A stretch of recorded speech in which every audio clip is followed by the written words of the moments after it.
NEET paper leak से जुड़ा मामला। इस मामले को लेकर 2 और गिरफ्तारियां की गई हैं। सीबीआई ने 2 और आरोपियों को गिरफ्तार किया है। डॉक्टर मनोज शेररे और तेजस शाह गिरफ्तार किए गए। लातूर और पुणे से मिले कई अहम सुराग। मामले में अब तक 13 लोग गिरफ्तार हो चुके हैं। सीबीआई की टीम ने 49 जगहों पर तलाशी भी ली है। ये बड़ा अपडेट बता दें कि एक बड़ी खबर नीट पेपर लीक का मामले को लेकर सामने आ रही है। सीबीआई ने नीट यूजी 2026 परीक्षा पेपर लीक मामले में 2 और आरोपियों को गिरफ्तार किया है, जिसके बाद इस मामले में गिरफ्तार लोगों की कुल मिलाकर संख्या 13 हो गई है। गिरफ्तार आरोपी डॉक्टर मनोज शेररे लातूर का रहने वाले एक डॉक्टर है। उस पर आरोप है कि उनसे एक कोचिंग सेंटर के मालिक के बेटे सहित 3 छात्रों को आरोपी पीवी कुलकर्णी से केमिस्ट्री के प्रश्न दिलाने में अहम भूमिका निभाई थी। दूसरी गिरफ्तारी तेजस शाह की हुई है, जो पुणे स्थित एक कोचिंग सेंटर में फिजिक्स का फैकल्टी है। उसे नीट परीक्षा के लीक हुए फिजिक्स के प्रश्न मनीषा हवलदार से मिले थे। इस मामले में पूरी कड़ी और साजिश का पता लगाने के लिए जांच जारी है। सीबीआई ने अब तक अलग अलग जगहों पर 49 स्थानों पर तलाशी ली और कई अहम दस्तावेज, लैपटॉप और मोबाइल फोन जब्त कर लिए हैं।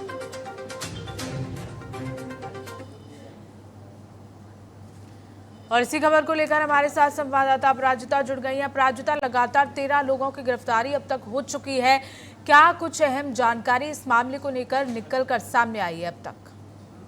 बिल्कुल, देखिए पूनम, आपको बता दें कि नीट यूजी पेपर जो था 2026 जब से लीक हुआ है, तब से ये बहुत ज्यादा चर्चा का केंद्र बना हुआ है, क्योंकि पहले भी नीट पेपर लीक हो चुके हैं और इस बार जो है इसका लेवल बहुत हाई हो चुका है और इस मामले में जांच अब काफी बड़े स्तर पर पहुंच चुका है, क्योंकि इसमें जो है सीबीआई लगातार छापेमारी और गिरफ्तारी कर रही है। और शुरुआती जांच में आपने देखा था कि जो मामला सामने आया था वो सिर्फ पेपर लीक तक लग रहा था, लेकिन अब उसमें कई राज्यों में फैला संगठित नेटवर्क जो है वो सामने आ रहा है। मतलब जो कयास लगाए जा रहे थे पहले दिन से, पूनम, आपको अगर ध्यान होगा तो ये कहा जा रहा था कि 1-2 आदमी इसमें नहीं हो सकते, ये नेटवर्क बहुत हद तक बहुत फैला हुआ है। और लगातार जिस तरीके से जांच हो रही है वो बातें सब सही सामने आ रही हैं कि ये नेटवर्क जो है एक राज्य तक सीमित नहीं है। और सबसे बड़ा खुलासा ये हुआ है कि नीट का पेपर कम से कम 5 राज्यों में बेचा गया है और जांच में महाराष्ट्र को इस पूरे रैकेट का सबसे बड़ा केंद्र बताया जा रहा है। जरा सोचिए, राजस्थान में हुआ है नीट पेपर लीक, जिसके बाद विवाद बहुत ज्यादा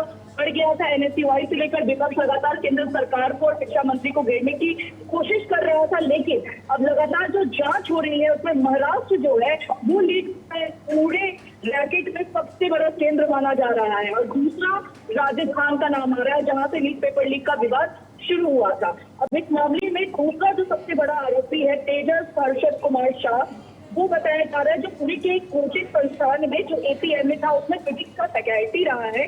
और सीबीआई जो जांच कर रही है उसके मुताबिक फिजिक्स के लीक जो प्रश्न हुए हैं गिरफ्तार, जिसमें मनीषा हवलदार का नाम सामने आया था, तो जांच एजेंसी अब ये पता लगाने में जुटी है कि पेपर सबसे पहले किसके पास पहुंचा और फिर किस किस तक बेचा गया। मतलब मनीषा से जब पूछताछ की जा रही थी, अभी 2-3 दिन पहले की बात है, तो लगातार उनके वकील की तरफ से ये कहा जा रहा था कि मनीषा लगातार सहयोग दे रही है जांच में, तो उनके ऊपर इस तरीके का दबाव नहीं बनाया जाना चाहिए। लेकिन सीबीआई की तरफ से यही कहा जा रहा था कि इसमें और भी बहुत बड़े संगठन और जो लोग हैं वो जुड़े हुए हैं, तो ऐसे में सबको शक की निगाह से देखा जा रहा है। और अब नाम सामने आ गया है, आपने भी देखा हर्षद कुमार का नाम सामने आया है और सीबीआई अब तक जो है 49 जगहों पर छापेमारी कर चुकी है पूनम।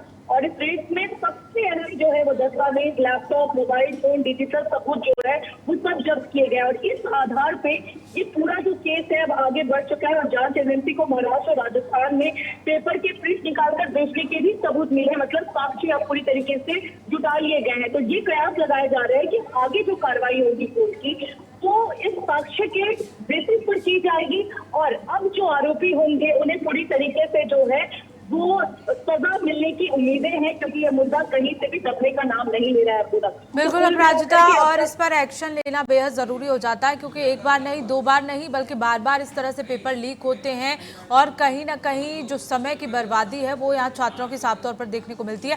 लगातार गिरफ्तारियां हो रही हैं अपराजिता, 13 गिरफ्तारियां हो चुकी हैं, लेकिन क्या कुछ निकलकर सामने आ रहा है अब तक और कहाँ से कितनी कड़ियां ये जोड़ी गई, उसके बाद कौन मुख्य आरोपी है, इस पर कब एक्शन लिया जाएगा?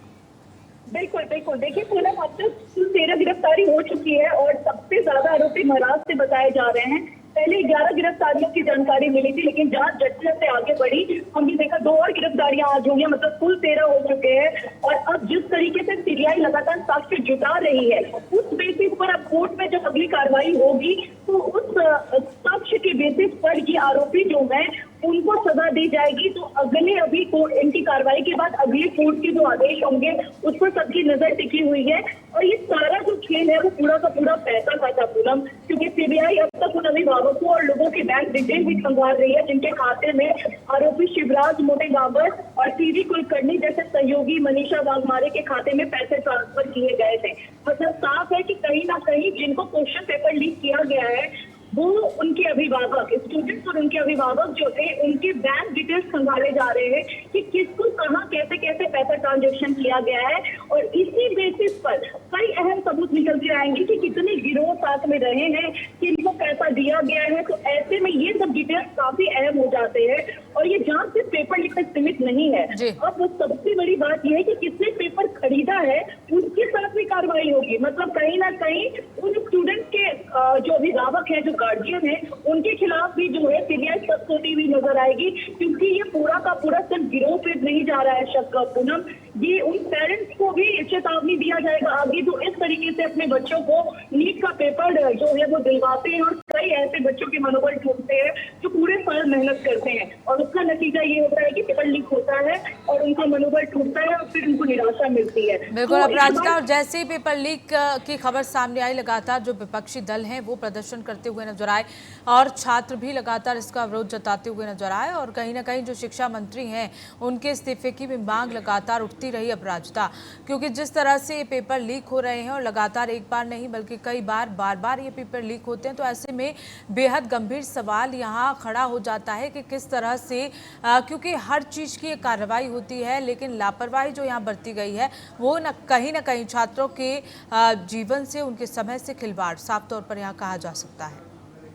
बिल्कुल पूनम, और देखिए जिस तरीके से ये मैटर उठा है, आपने देखा कि एनडीए के साथ साथ धर्मेंद्र प्रधान जो शिक्षा मंत्री हैं उनके ऊपर कई तरीके के सवाल उठते हुए नजर आए। तो साफ तौर पे था कि कहीं ना कहीं जो सरकार है वो दबाव महसूस कर रही थी। तो विपक्ष जो था वो लगातार दबाव बनाने की कोशिश कर रहा था और ये प्रोटेस्ट कहीं से भी थमने का नाम नहीं ले रहा था। तो विपक्ष लगातार यही कह रहा है कि हमारा काम है सत्ता पक्ष को आईना दिखाना, जो कि हम दिखा रहे हैं। अपनी जगह पे वो बिल्कुल जो छात्रों की आवाज बन के उठा, उसी का नतीजा है कि कहीं ना कहीं एनडीए ने अपनी गलती मानी, शिक्षा मंत्री ने भी दबाव महसूस किया, जो इस स्तर पर कार्रवाई हुई। मतलब साफ है कि आने वाले समय में अगर नीट पेपर लीक जैसी चीजें फिर निकल करके आती हैं तो अब ये छोटी मोटी चीज नहीं रह जाएगी, क्योंकि जब दबाव पड़ता है तो असर आपके सामने है कि कार्रवाई किस अपर लेवल तक जाती है। और जो बच्चे पूरे साल मेहनत करते हैं पूनम, उनका सोचिए कि उनके साथ ठीक है, ये कहा जा रहा है कि परीक्षा रद्द होने के बाद आपके फिर से एग्जाम लिए जाएंगे। तो 22 मई से 27 मई तक आपने देखा था कि 11:30 बजे छात्र अपने बैंक अकाउंट की जानकारी जमा कर फीस रिफंड के लिए आवेदन कर सकते हैं, ऐसी बातें कही गई थी। लेकिन कहीं ना कहीं सिर्फ आप उस फीस के अंतर्गत रद्द करके एग्जाम करवा देना इतना पर्याप्त नहीं होता। कहीं ना कहीं मेंटली जो एग्जॉर्शन होता है, मेंटली जो प्रेशराइजेशन होता है, उसका क्या करेंगे जो बच्चे पूरे साल मेहनत करते हैं। तो ये एक आंख वाली बात थी जो एक बहुत बड़ा आवाज बना देश में, और उसी का नतीजा है कि अब जो है ये जन आंदोलन बन गया। और नतीजा ये है कि इसकी बारीकी से जांच छोड़ी। और अब देखिए कड़ियां कैसे कैसे जुड़ रही हैं। राजस्थान से निकला, महाराष्ट्र में पहुंचा और 5 राज्यों का नाम सामने आया। और पहले भी 2024 में या फिर 16 में जब नीट पेपर लीक हुए थे तो बिहार और फिर झारखंड। तो ऐसे कहीं ना कहीं एक गिरोह काम कर रही है जो हर एक राज्य से जो है उस चीज को चला रही है। तो इसका पर्दाफाश होना बेहद जरूरी है। बिल्कुल बेहद जरूरी अपराजिता, और जैसे जैसे जांच आगे बढ़ेगी और सिर्फ जांच ना हो बल्कि इस पर एक्शन भी लिया जाए। बहुत बहुत शुक्रिया अपराजिता, हमारे साथ जुड़ने के लिए, तमाम जानकारी साझा करने के लिए।